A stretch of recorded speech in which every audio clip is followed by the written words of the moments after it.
drawing filming setup going, and I'm going to put you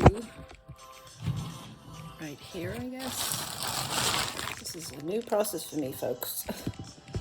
I am not used to filming myself doing this. Oh my goodness. It's really nice to have a desk that I can put everything on.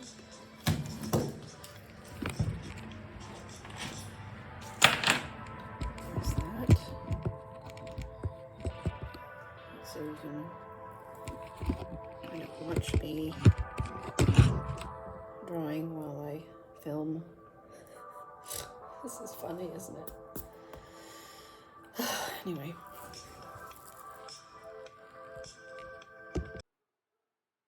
Hi everybody.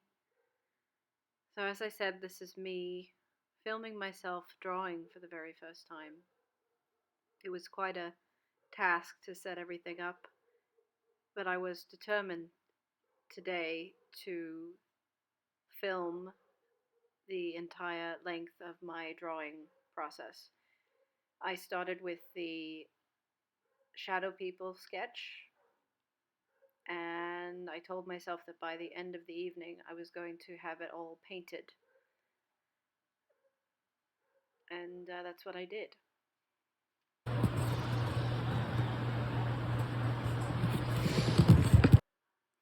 The entire process took me about 4 hours of dedicated drawing. And I really get into an interesting space when I'm hyper-focused like this. And I was very, very focused. I don't remember the last time I've drawn this intensely for this long. And I think part of it was the motivation to film and share in this way. Throughout the video, you'll notice that there are times when Thoth and I have conversations. This is happening over a 4 or 5 hour period, and it was actually really cute to see in these moments when Thoth would just start talking to me, and I'd talk to him, and we'd have a conversation about something, and then we'd stop talking for a while, and then pick it up as if nothing had happened. This is the way we live. It's really quite incredible. We are in this one room together for many, many hours a day, working on our own personal projects, and we're able to have conversations and then be quiet for very long lengths of time, and then have conversations again. We basically bounce information and ideas off each other. So I shared that in sections of the video. Drawing for me has always been a meditative, peaceful, and relaxing experience. It's such a personal journey that I'm going on. And the interesting thing that was happening for me with this particular piece is that as I was painting these faces, I was very much feeling like I was destroying what I had sketched. And that's kind of how I can feel. I think it was especially because I was filming it and I had a strong desire for it to really look good when it was finished. Even though the end product really isn't the point, the whole point is going through the process. But I was in this headspace of feeling that I was destroying the piece as I was going through it, and basically I am, because I'm adding color. I'm coloring in something that was used, that was only a sketch. And I think I spent a very, very long time, over a decade, before I really started to paint and color things, for that reason, because I felt that I would destroy the piece. I would destroy a sketch. And I got really good at sketching. So to begin coloring something, and with this I drastically changed the piece by adding color.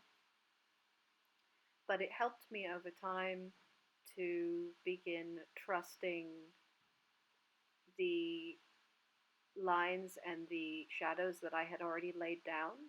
Initially, I wasn't trusting what I had drawn, and I was feeling really nervous and scared and anxious actually as I was in this process of coloring things in, because the color brings out the shadow, the pencil that I've already laid down.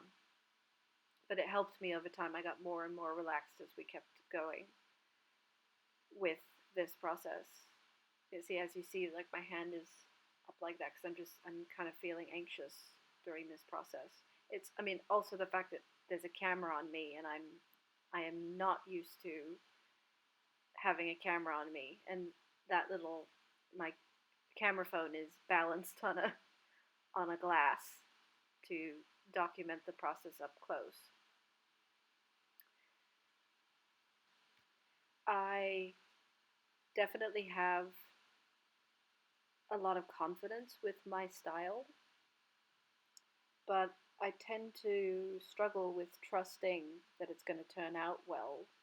It's not that I don't have a huge amount of art. I mean, I must have hundreds of pieces of art that I've made that have turned out very well. But for some reason, I, because I'm self-taught and this is all coming from my imagination and I don't have anything guiding me, and especially when I'm filming, there's a feeling that, um, I should know what I'm doing, and I do know what I'm doing, but it's my own way of doing it. It's I definitely have a style that is completely my own, that's very unique, that I've developed over my entire life. And it's funny to realize that I have been drawing like this my whole life. Even when I was a child, when we went to visit our grandparents or something, I would just be sitting at the kitchen table drawing for hours on end. Drawing has always just been an escape for me. And I think that the aspect now of sharing it, it feels vulnerable and exposed to a certain extent. So that's going to take some getting used to for me. I'd say that with this process of painting, going through this entire day painting and telling myself that I was going to finish the painting by the end of the day and then edit all the footage and share it for the first time, it just shows my discipline and obsessiveness. I definitely have my obsessive side comes out when I do something like this. I was very, very committed and, you know, dedicated to getting this done and doing it as well as I could. It is an interesting aspect of me that I have been doing this exact thing for my entire life, and namely in the last decade or a bit longer, all the time, every day, and no one has seen my work. I generally have not shared it with anybody, just friends occasionally. Falf sees it, and people have been very supportive of what I've created. But in a way, it's not really about the final product for me. It's about the process, because I'm really, as you can see, I'm just really in this process. And in a way, I'm a little bit interested in sharing the full length full length 4 hour video, maybe at some point, if anyone is interested, just to show how I'm being very, very detailed, and I don't know how to explain it. It's just, I get in this zone, and by it being sped up, you really can't see that as much as you could see it if I was, you were just watching me do this for hours on end. But that is something I learned long ago, is you don't get extra credit for working really, really hard at something. It's good in here.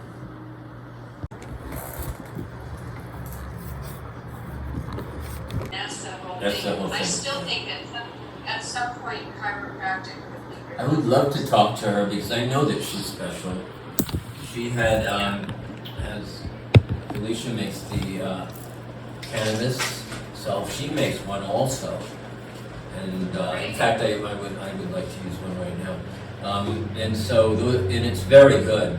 I put it on the sweetie when she did some overworkout the other day, and it was how it. I don't know what happened. Anyway, I used it on her, and she was very relieved after my massage. So, Great. yeah, cannabis in that realm is so good for the world. I'm really very glad. They have so much more though. Yeah. One of the things that. Well, I just hope you'll talk to her at some point. Yeah, let's put a note for Mia, sweetie. Okay. See if we can get It her. would be nice if that could happen at some point. Just keep trying. Um, Okay, what are you saying?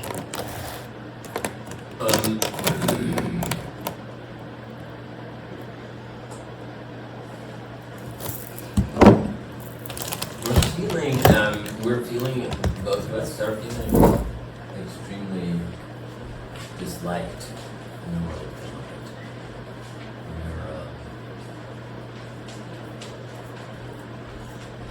We experience the world as being extremely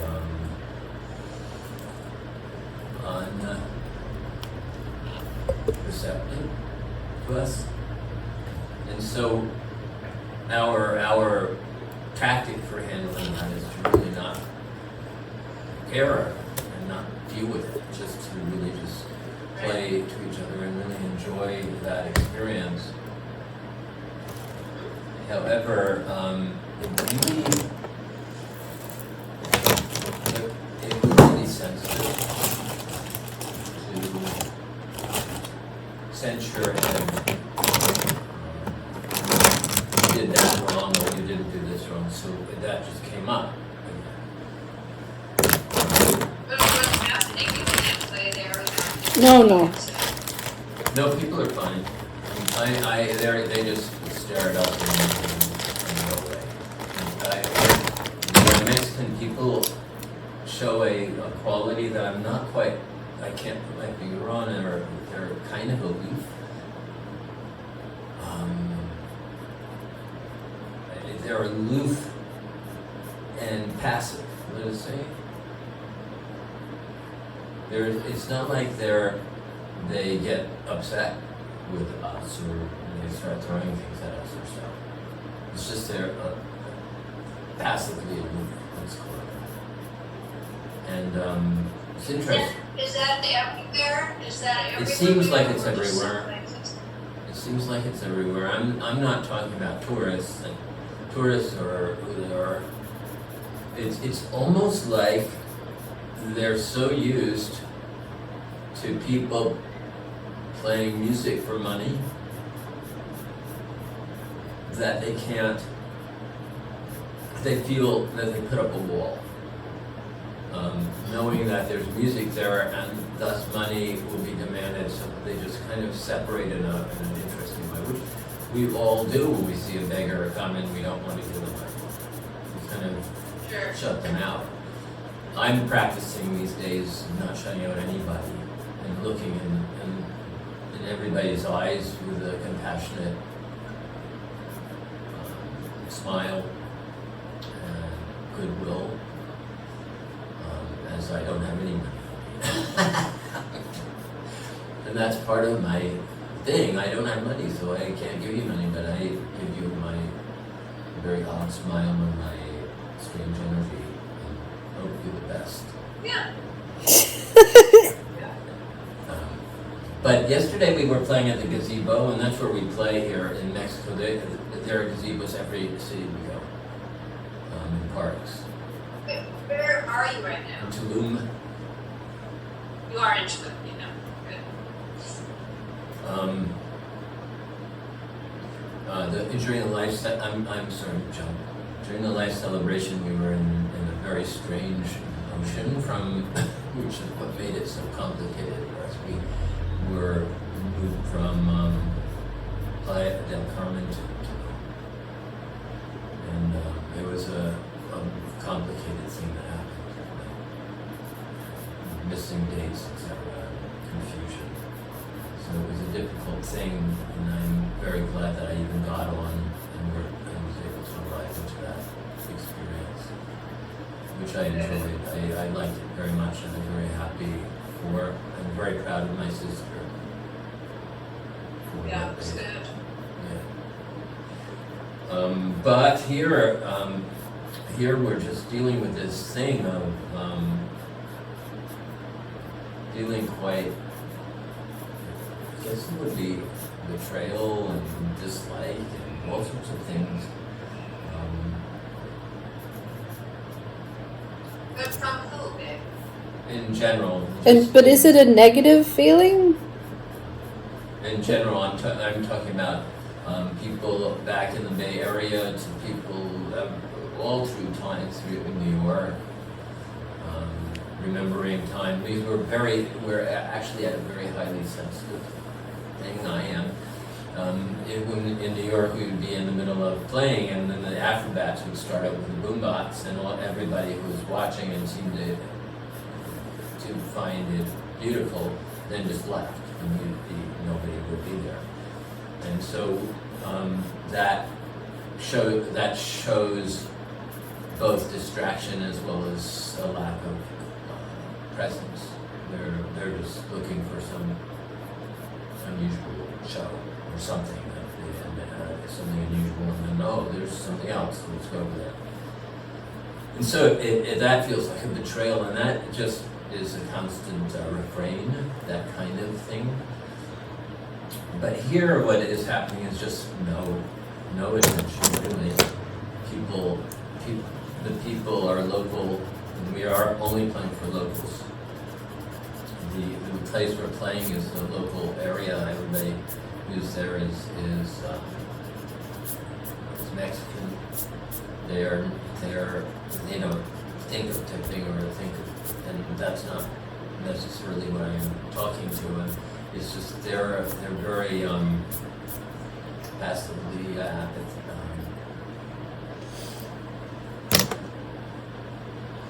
they're separate. They gather and look Sometimes, sort of. a little bit, and I use that energy. I can use negative energy and use that to express too. It doesn't really matter. It's energy and really. But it's interesting in my heart. Before she was diagnosed with dementia, she became irrational. I sat with her on the couch, and I basically, looked into her eyes, asked her for forgiveness, with all the same things, going through the same thing. And when I finished, she just stared at me. And I said, Right. all right, well, why don't you think about that, and in the future, perhaps something may come to you. And that's basically all we said, and then I left. I remember, babe, and I remember that saying to you, you have to do this for you, not just to get whatever you might want to get from her, but do it for you, so you can feel good in your own heart. You've said everything that you needed to say to her and ask her forgiveness. It's not about you, it's about her. She's in the block. She couldn't do it. That's not about you. You brought up tears. Now, you brought up what? You brought up tears. Thinking about it, it's odd. It's interesting. I think the hard part for you, is to really believe and know that it's about your mother's limitations, not yours. Something's so limited right now, babe.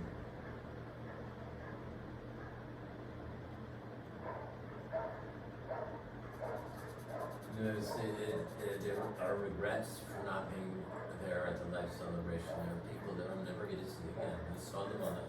It would have been lovely to say hello to Susanna. I will never see her again. It's just interesting. And I was feeling that really getting Tom ready. So while looking at this, and at the same time just admiring my mother, she was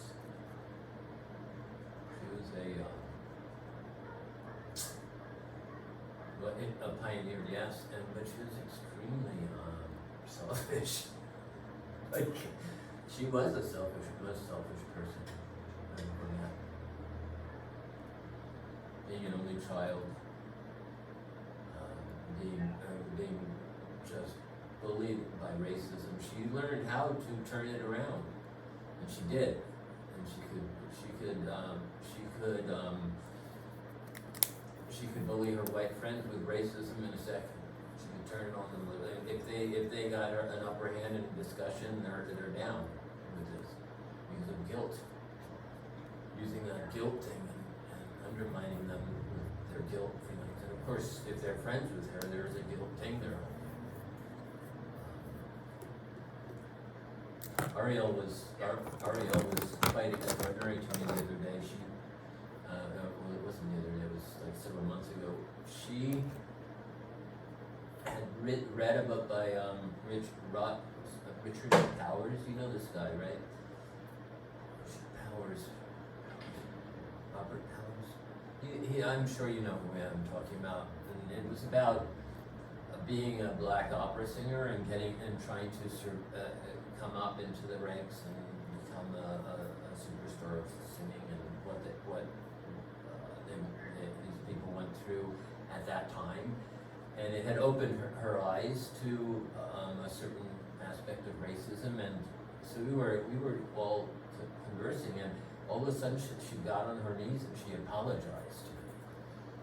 She apologized to me for all her family, for all her family had done to the lineage and went down through the line. It was shocking to me. It was really quite sweet. Yeah, it was really beautiful. So that guilt thing, my mother, she could use it like a whip. And being selfish, she just used whatever she wanted, and just unrelenting. As far as I was concerned, that was the reason she lost that job in the symphony. She just did it. She didn't get through tenure and then start whipping everybody. She started whipping them straight away. Right away. And of course, it's like shooting herself in the foot. that's what she did. She always said, it's racism, and mommy, it's selfish. Restrain yourself and just anyway. Here's the thing, babe.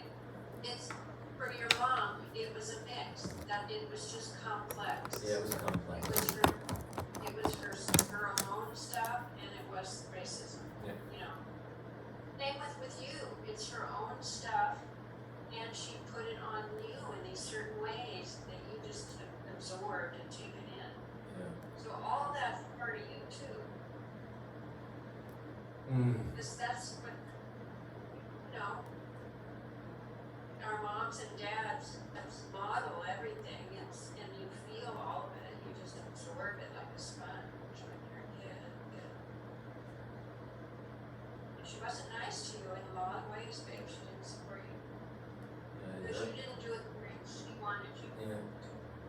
And the way she held money away from me, and it was a shocking thing too. It's like, she would, it was interesting. At the same time as this is happening, babe, I'm seeing the boys splash against the windshield a lot. So,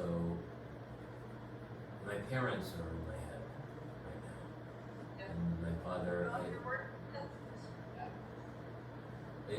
it makes sense, right? Yeah. Absolutely. somebody dies, you go through your whole relationship. Them and those that, yeah. It's just interesting.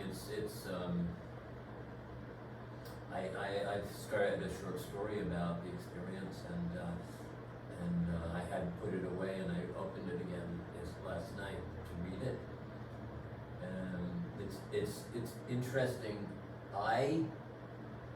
Because I revere my father so much, I can see one of the issues I had was when I was there and I heard him lie about what happened, and he lied about the color of the lights, and it was so confusing to me. Because I mean, he's like the most extraordinary being in my life. And he's 10, and here we're in the police, and he's saying this thing. And I don't remember this well enough to know, did the police question me? And did I tell them exactly what happened? And I never even thought of that. My father had gone to jail, and that's why we hadn't seen him, and that's why the next time we heard of that, he was a born-again Christian. For some reason, it never occurred to me that happened to him. Isn't that odd? He was such a hero to me that even seeing that he lied, even seeing that all these things happened, I could not imagine that he would have gone to jail. So it's interesting. Anyway, I can. All those things are just kind of, again, these threads that are needing to be processed. And on them. Yeah. But how is it inside to have it all going on? I'm feeling a lot. As I said, I'm feeling like a bad boy. I'm feeling like everything I do is bad and naughty and bad.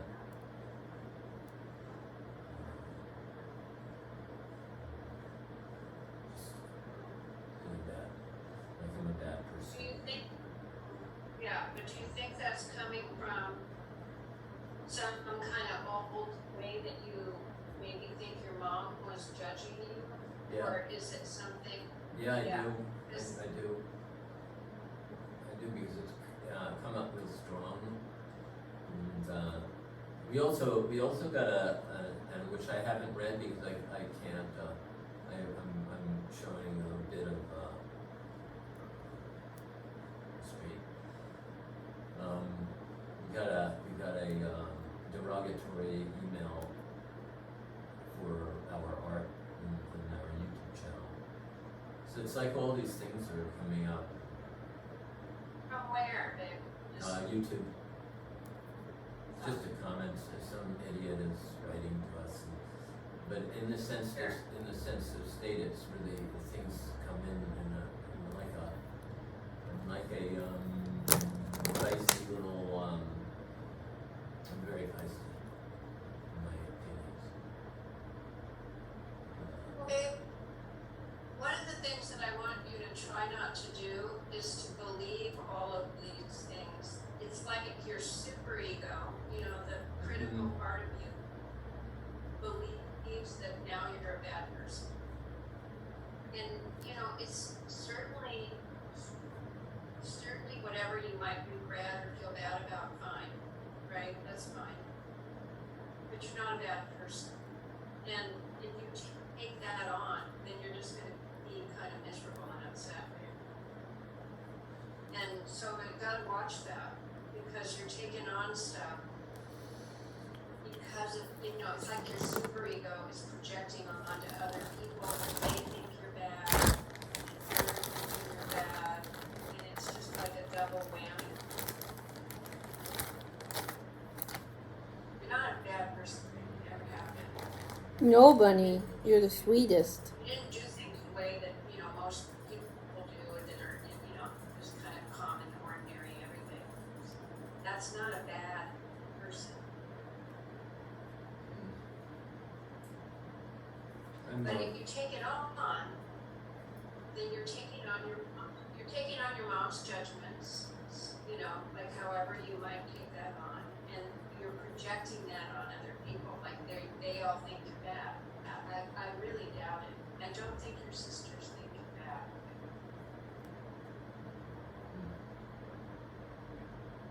Yeah, I had this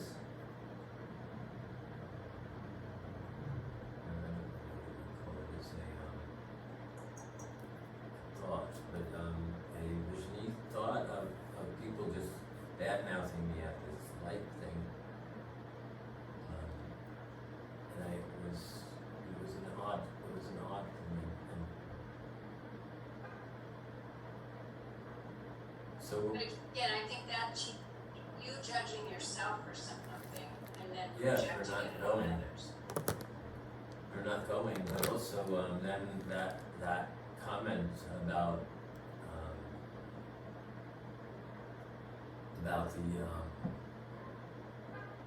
the video was difficult too. But just it's interesting. I'm not extremely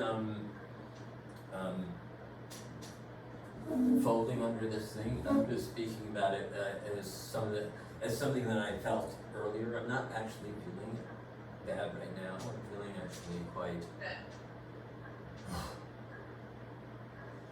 In fact, I would say that we've had some really good plays.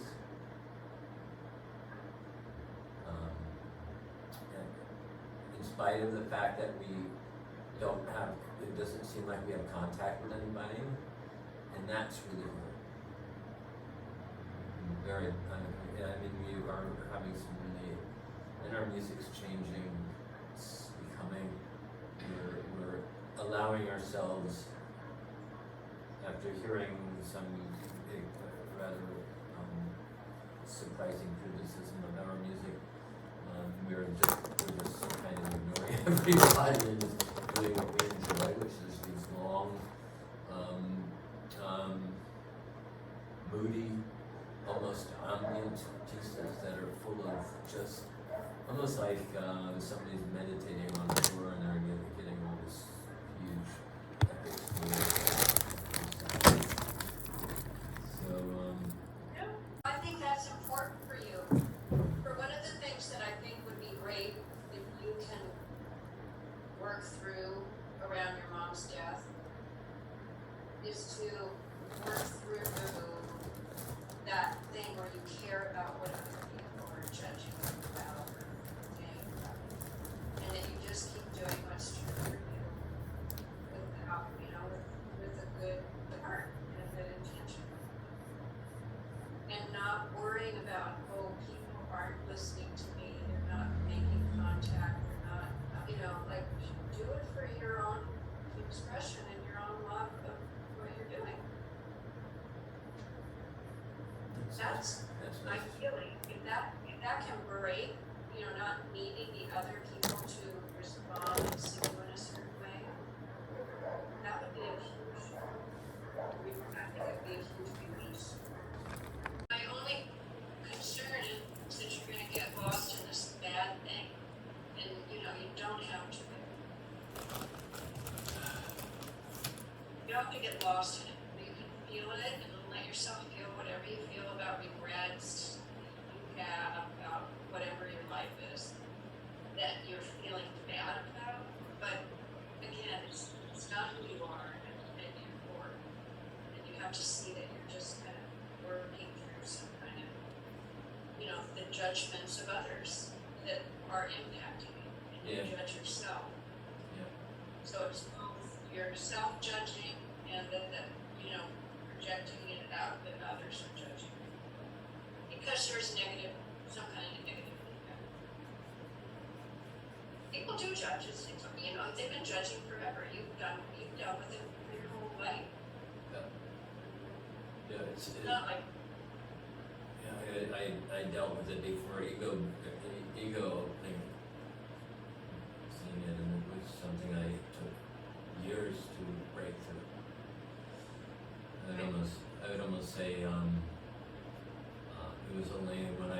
singing that it really opened, that it really spread open a hole through that garbage up into that point. It was just writing the same old thing, and then once the voice was open, it was like, here I am, and that was interesting, which is one of those things that we did together.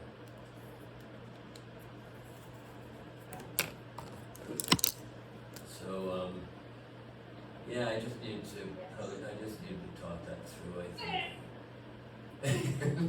Hey, man, that's what it is. Yeah, It's so funny. okay. It's so No, funny. it's good, Dave, because, I know what happens after the death, that there's all these things that you just have to kind of digest. Yeah. And we'll be doing it for a while. It's not like, it's not gonna be over in, the next 2 days. You're just processing through stuff about the relationship with your mom and what that meant to you and what's a part of you and what's not, and all that. And babe, I have to tell you, I was digging out some stuff in the drawers and I found all these fun photos of us, and you and the band, and Really? Oh my God. we went to Spirit Rock and you were Really? playing the violin and Heather and I were ballerinas. I mean, I found all these What? pictures. Oh my God. Wow. That's really It was funny. really fun. It was really fun, and all these things that I saved, like the Where- little, like flyers that you had, and then I had little notes and cards that we wrote to each other. Oh my God. That's funny. Cool. Every once in a while they'd say, where's the girl that was supposed to be? Where's the girl that's supposed to be here? Isn't she supposed to be here yet? Sorry, no, 54 years later.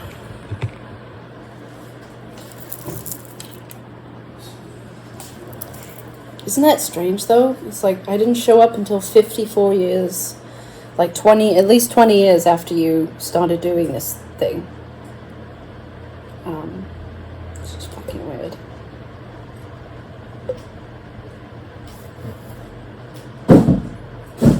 I'm filming in a funny way. That's interesting. I want to get a tripod. So the gazebo's going to be problematic. Why? Oh yeah. Hello. And then we'll take a break.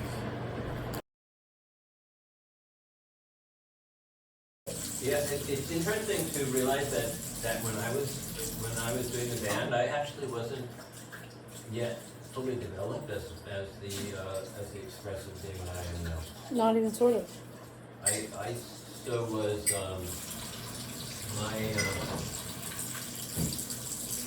I was still self-hating. Yeah. I was still as I think about it, I wasn't even going to name the band.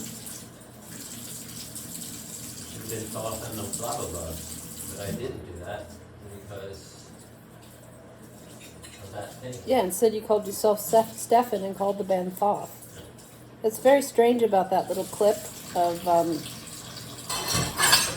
you and Michael dancing or playing out in San Francisco. Mm-hmm. You call this is Stefan, I'm Michael, and this is Stefan. We are called Thoth. It's like, no, you are called Thoth, and it's called Thoth with the blah blah blah, whatever. Isn't that strange? Yeah. It's interesting, and it's interesting. Yeah, and that's basically what happened when as I really continued to grow. I mean, I basically am the only one who really just completely exploded as an expressive being.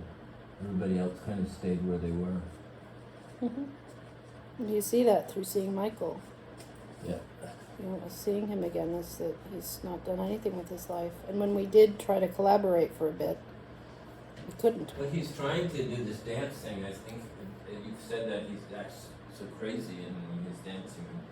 I know that that's part of what is happening for him, but he has a child. And Yeah. the child really holds him back. Yep. And that's how it should be. Yeah, you have to give up everything when you have a child. That's why we don't have children. But it's so strange to see photos from that time. Because if I knew you then, I would have been with you. If I'd met you, I would have been with you. You would have cheated on Nancy or whoever else you were with. That's the reason that you and Nancy and us are friends, is because I wasn't around then. Because I would have just immediately taken you away. It's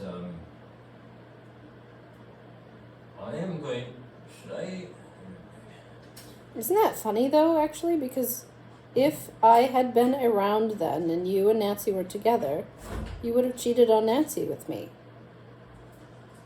If you had been with Christine, I mean, yeah, you don't fucking know what's going to happen in life, but It's hard to. Look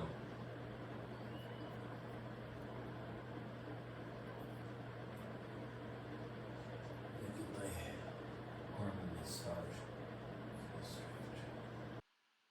So this is when we start having conversations and talking in between and during the drawing, which I find extremely cute and endearing. So I'm sharing that too. Yeah, Babe and I are friends because of that kindness thing. yeah. She just she can't tolerate me thinking I'm myself as bad because she knows. Just like anybody else who really knows and loves you, they know that you're not bad.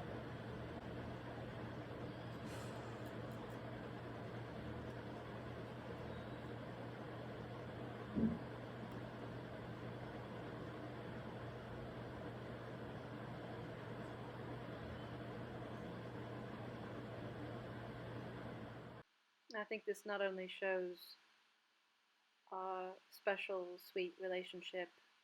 You know, it's not only that we can sing really beautifully together, it's that we can just live together and talk together and support each other in this beautiful way while allowing each other to do our own things. It's interesting how this whole process that we're going through of playing, we're going to played 4 days this week, and who the fuck cares? Nobody cares. There's no money.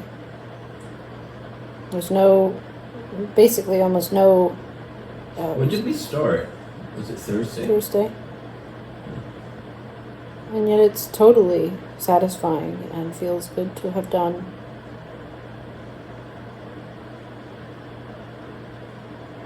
Isn't that interesting? It really is interesting because it is satisfying. And a very nice place. It's some really nice plays. It's had nothing to do with anybody besides us. It seems like I've learned how to perform in the same way that I draw. You know, I spend all this time, most of my time, drawing quietly by myself, and now I'm able to perform just for Thoth and myself. It's funny how Babe refers to Yehuda. Refers to what? Yehuda. Yehuda's the violinist who's a friend of my mother's who was a jazz violinist. Oh, yeah. Anyway, it would have been. It would never happen, but it would have been funny. Because we would have played. Yeah, we would have played. It would have been fun. It would have been really fun. The whole thing would have been fun. And we would have made it more fun by being there. It would have been way more fun if we were there. Sort of.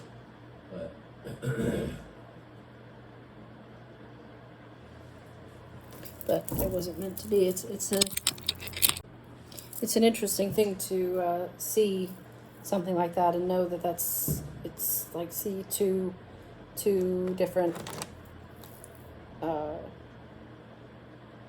life things unfolding, knowing that we could have been there or we could have been where we were. And the bifurcation. Yeah. Because we absolutely could have been at that at that gathering, and we chose not to be because of the complication with traveling. And there will be things that will happen like that as we keep It's interesting going. also that I think that, which I would have told Vegas now, I think that watching all this stuff about my mother really called up this thing. Everybody's going, oh, she was so violent. And I'm like, my mother was a fucking bitch. She really was. She would badmouth somebody in a second. So it's just curious, and so hearing that everybody just allowed her in that way, and though she was so, for me she was really problematic, and as Babe knows, Babe witnessed it. You actually didn't witness it in a certain way. You witnessed it from a kind of different, more obscure kind of way. But Babe was there when she was talking and running around and doing her thing. Mm-hmm. So it was, mother was not very nice to me. No, she was just mad. Your mother was just mad that you didn't do what she wanted you to do. She wanted all the time, so she was upset. And you could never do right by her because you didn't do what she wanted you to do. And then by you going off with me was absolutely 100%. You had completely betrayed her 100%. And Yeah, I remember that conversation. and you loving me, continuing to love me and marrying me and all the things that happened, just made her hate me and hate you even more. It didn't cause her to go, oops, sorry, I was wrong, My mother was never wrong about anything. Yeah.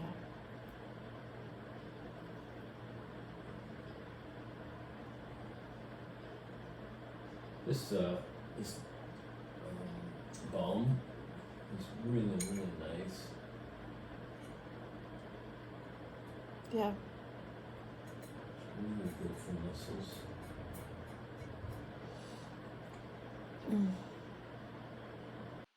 I notice how we say it's interesting a lot.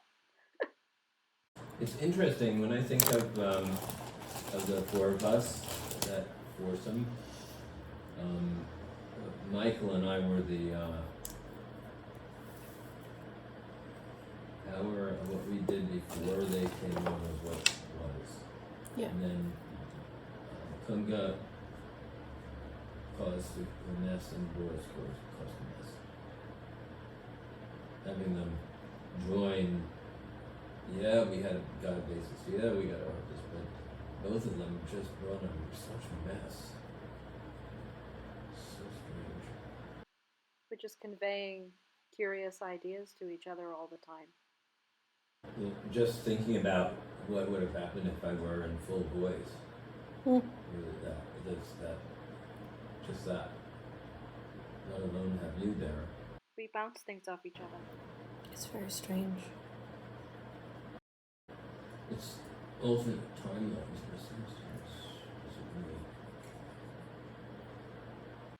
Having someone to bounce thoughts off is really helpful in our life as traveling musicians, because otherwise we're kind of on our own. Also, Babe speaks through you to me really well.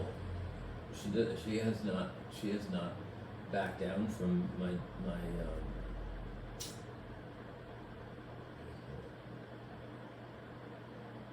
lack of communication equipment. Yes. When she wants to get in touch with me, she's quite right there with you and saying it. Even Cheryl and Harriet don't get that so Yeah, she knows very clearly that the only way to get in touch with you is through me. What was that? The only way she knows very clearly the only way to get in touch with you is through me. You know, you don't answer your emails, you don't answer phones, so Thoth begins to get ready to play. That's it. That picture of Heather and Babe dancing as I play with the rock is very funny. I forgot that happened. Where was that? Spirit Rock is up in Point Reyes area. Where? It's a spiritual retreat center. Were you doing something there? Yes, we were doing something. I don't know what we were doing. I love him so much. Definitely, we're doing something there. But it could also have been that we went to see somebody. Mr. Baxter. I don't remember. She remembered. When she saw the picture, she remembered it quite well.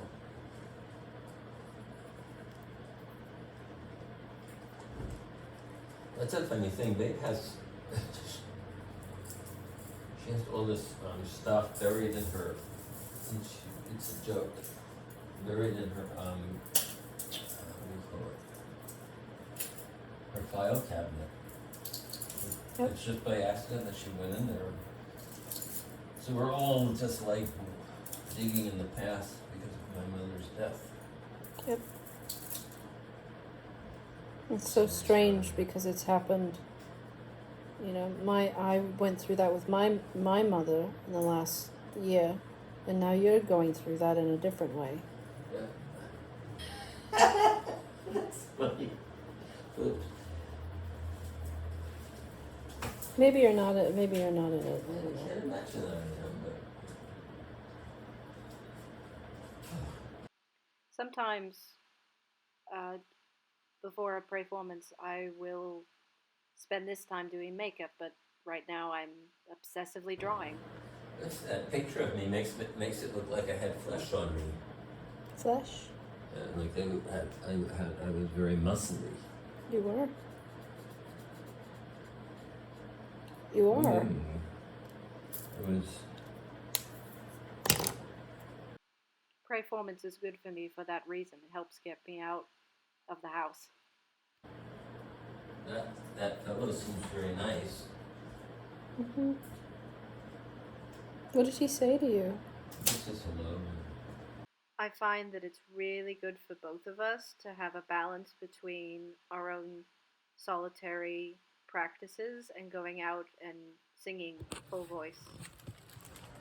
I also appreciate that everyone has stopped and really get in our way about doing this. Yeah, I do appreciate that. Thanks. It happened before.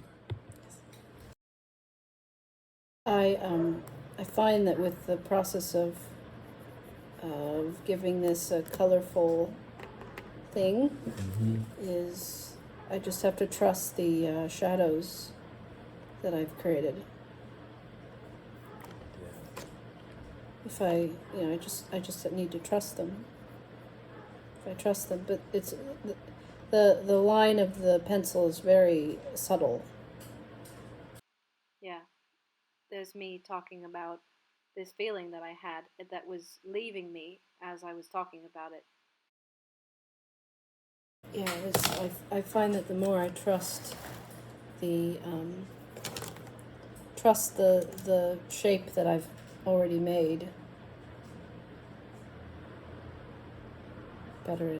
So as you can see, the longer I was working on the piece, the more I was relaxing into the process I was in and really getting into the zone and really enjoying, even though the camera was on me and I was experiencing this new way of drawing. And it is a very large leap for me creatively to use shadow instead of lines.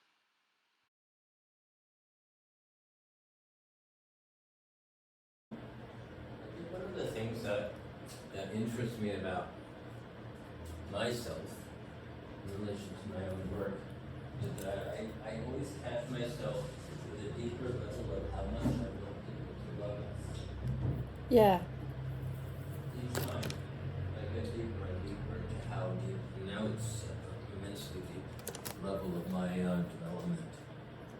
What do you mean?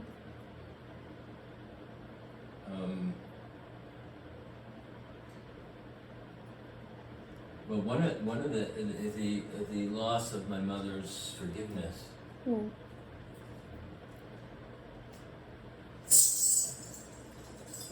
I mean, it was basically about she and I. It was. I mean, once she's gone, there's no. What is there? Yeah. It's just an interesting thing. But I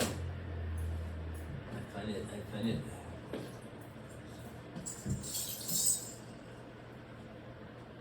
What was I talking about? The loss of my mother, as when I'm talking to Babe, her helping me out with this, Hmm. is interesting because the level of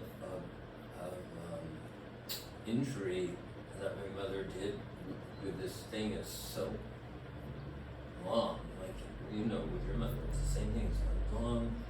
It's a long injury, and Yeah. just culminated. Yep. But to the dealing with that also is something I am dealing with outside. There is a yearning I'm having for some sort of something, Yeah. and this thing I'm facing right now won't get me through that part of my longing. Our longings are a different development at our age. Yeah.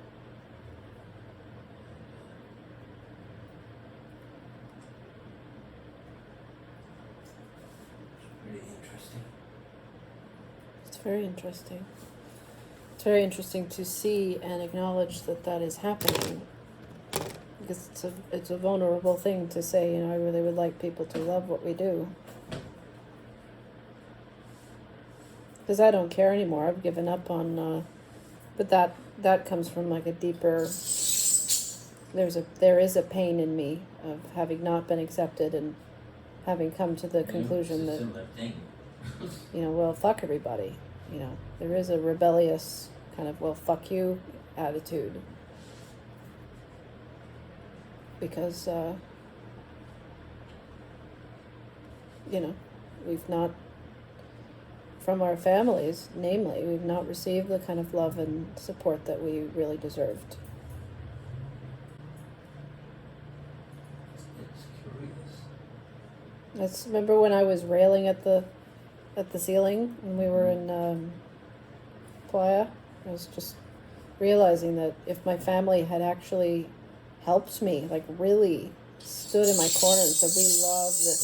The thing you said was your father was taking you down to the studio on a regular basis. Saying, what would your music sound like? What would your voice sound like? What would your expression sound like? Let's help you, I mean, if that was his job in life, so to speak, expertise, Yeah, if then he had, for you to be under his production instead of complaining. yeah, instead of complaining that I wasn't playing a lot of notes and to just have been supportive of whatever it was that I did. We naturally grow.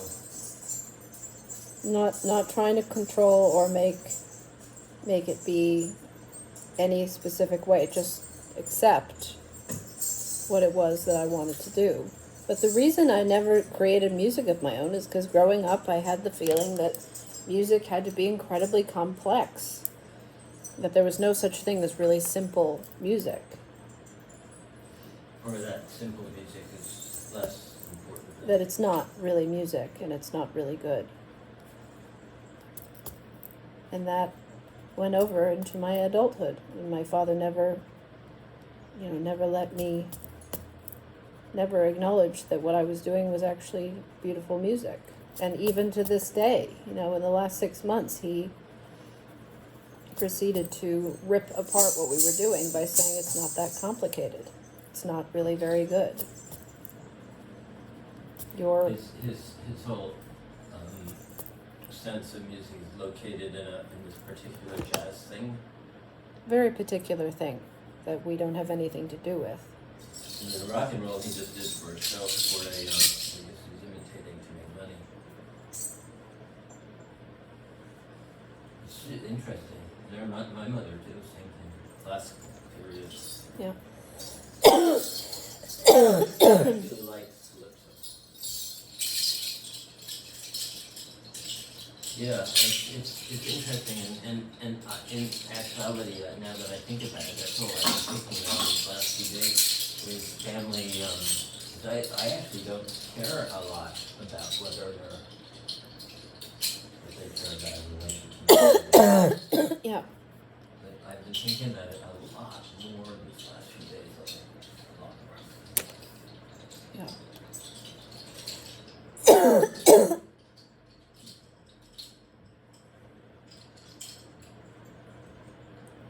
Yeah. It's I again speak of the fact that being that we are public and accessible, we're not hiding somewhere.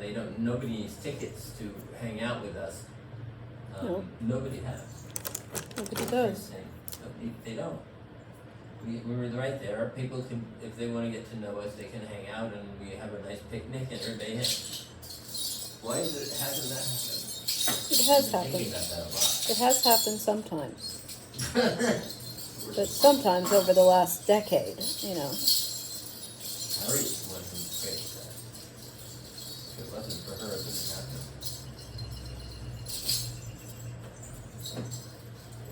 Anyway, so I've been thinking about that. So it's that same thing, and there's an injury there that we wound. That's the word. We wound for it for both of us, and Babe always knows that that's what's happening for me. But you blame yourself and you say, well, I must be bad. I've generally been drawing with lines rather than shadow most of my life. Here's the. I wait for it if I see it within a minute. What? Numbers. What? Look up at the clock.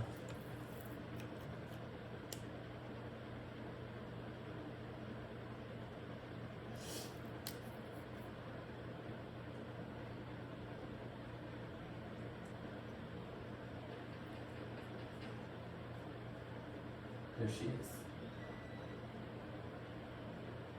She's fluttering through. Hello.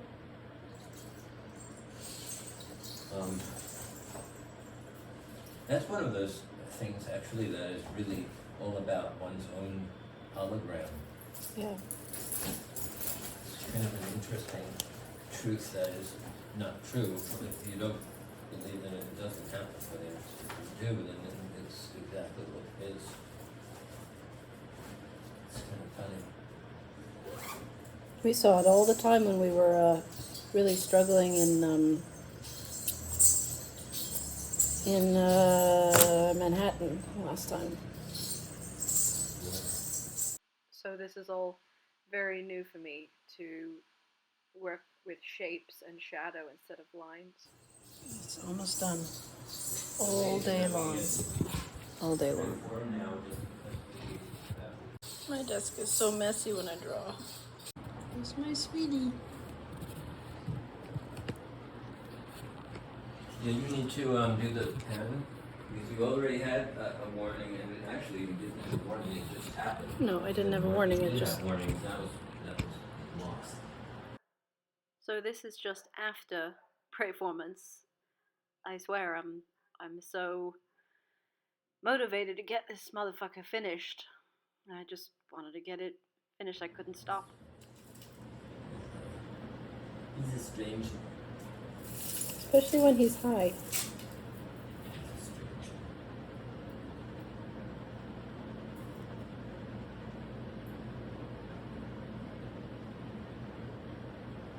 Well, so this book that Stephen King wrote, this character who I like so much goes through some kind of door, imaginary door, but real, in the middle of space, and ends up in the world of cocaine and heroin drugs, and What? and he then has to help this young 21-year-old drug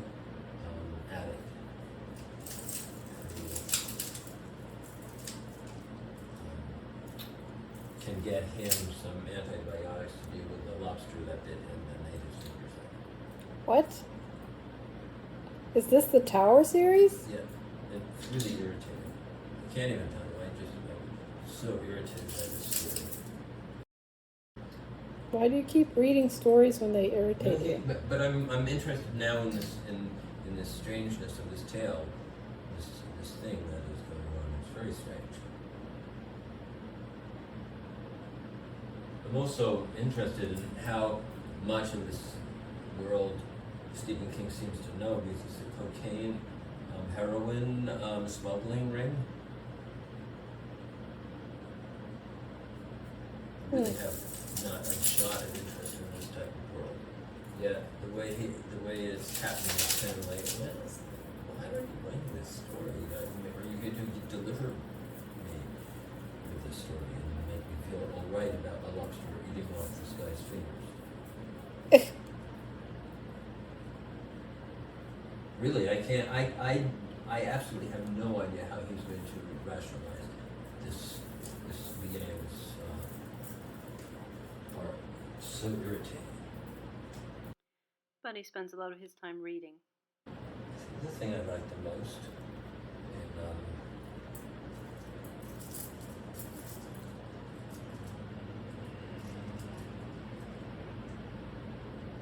in books is that it's really exciting and fun, and it's very intelligent at the same time.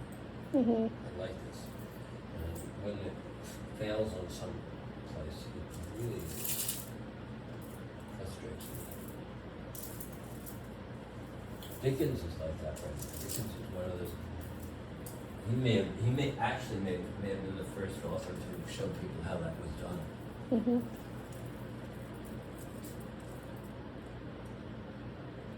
He had a cause children who he told his tales really well. He always makes me cry. We are very blessed to be able to spend all of our time doing things for our own enjoyment, being creative and being in our own heads and our own imaginations. It's very blessed. The thing that's helping me get through life right now is that whenever I feel like a twinge of sadness or something, I remind myself that life is difficult, but this is probably the best life I can hope to be living right now. Yeah, that's a good one to really think of It really is true, because it really is true also in that we are the epitome of what we could be. yes, I don't mean what we could be in the world, but that I'm talking about you're just going to get more like that. Well, I can feel it. So special. So our special souls. yeah. It doesn't matter if anybody notices. Everybody else stops. Yeah, because they need money or something to happen. That's actually one of the best things about the money. It's allowing us to evolve even more. That's exactly what's happened. But we're capable enough to evolve. So most people get this kind of money and they don't do fucking anything. That's why she got money, in order to show you how this could work. Yeah. It's almost like I've mentioned this before. It's almost like you get a view about a bifurcation that you could have had. Yeah. She's showing you another path that you could have had if you weren't as wild and imaginative and creative as you are. Yeah. If I just fucking sat around and didn't do anything. Quite probably will be an extraordinary amount of, well, it's already a lot valuable to you. Isn't it valuable?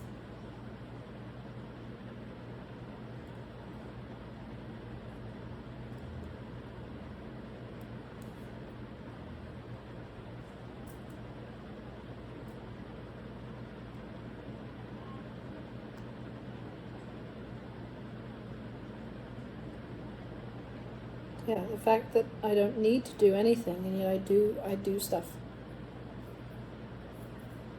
That's amazing. Don't have to. I'm actually enjoying myself back into writing some stories. What? And it would be interesting to read my some of my short stories on a video. Yeah. The story that I got from the hard drive last night from my father. Yeah. Reading the kid is very interesting. I have to finish. It's so crazy to watch myself do this, going through this. It's insane.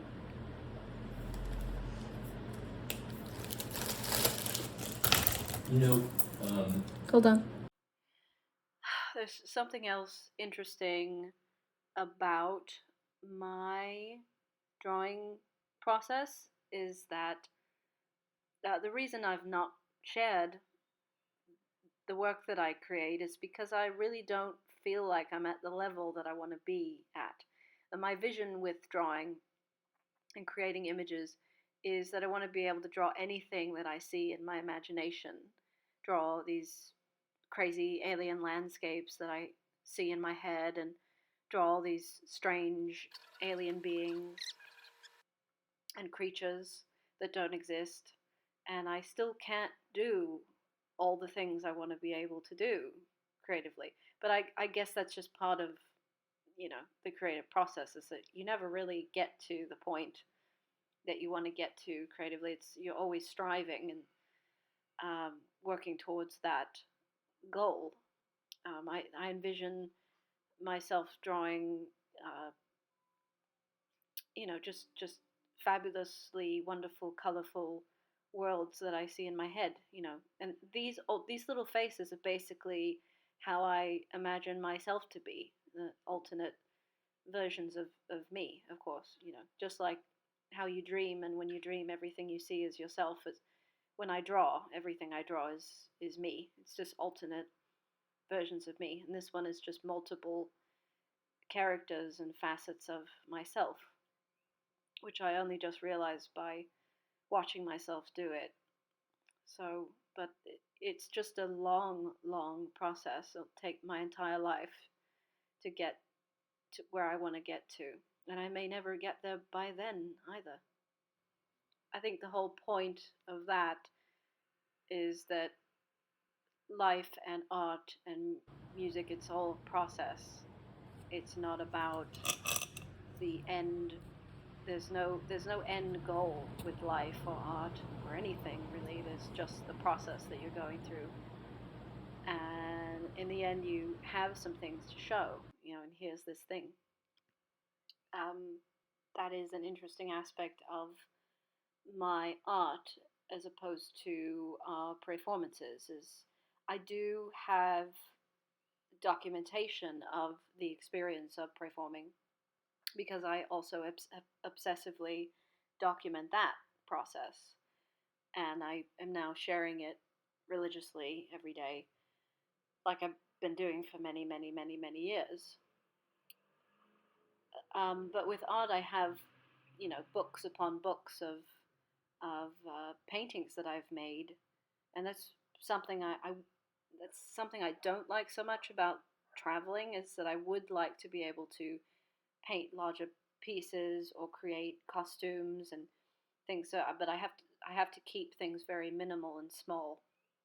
Maybe someday I'll make something very large. I finished it. See, I colored the whole thing in finally, which was very, very satisfying after an entire day of working so dedicatedly at this. And I was surprisingly pleased by how it had turned out.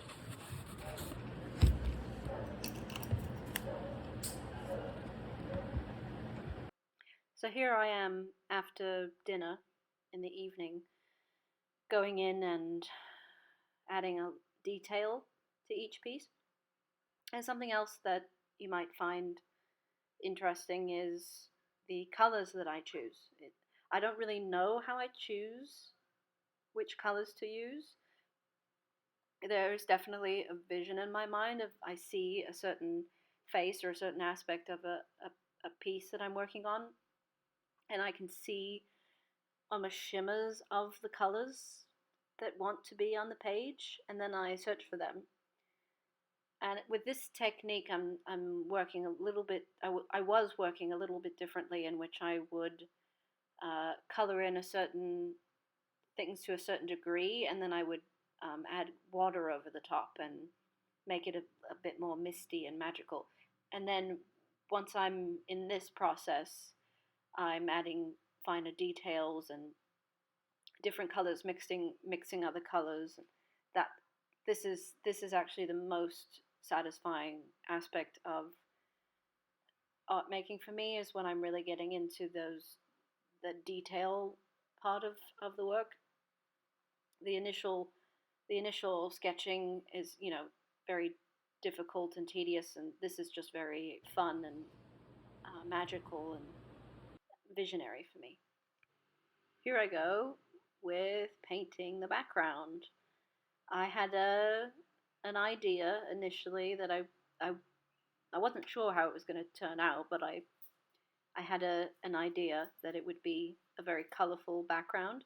I didn't know I was going to use my acrylic paints that I bought in Guanajuato, but I laid some colors down and started mixing things together. I was really very experimental with this whole piece in general. It was just an experiment from the initial beginnings of starting with the shadow sketching part of it.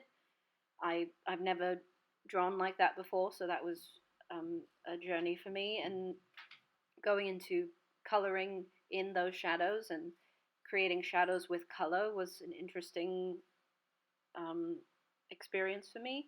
And then with this background, it was just me. I was experimenting for the whole time, which I love doing with art, but it can be a little bit tricky and a little uncomfortable through that process, because I do have a style, and I do have a technique that I generally follow when I draw, and which was initially um, using a lot of lines and then coloring in those lines almost like a coloring book, which this does feel like, but it was different because I was adding, mixing colors together that I usually wouldn't mix, or I was just trying things that I've never tried before, and really using color as a building shapes and shadows out of the color, instead of it just being a highlighted where everything is very bright, because it is very bright and colorful, but you can see the shapes of the shadows all around. And I'm trying to do that with the background as well. I would love to be able to create an actual realistic looking background, but this experience for me was, from the beginning, I was intending on just learning more about painting, drawing faces, and I learned a lot from doing the shadow sketching initially, and then painting, and then now doing this.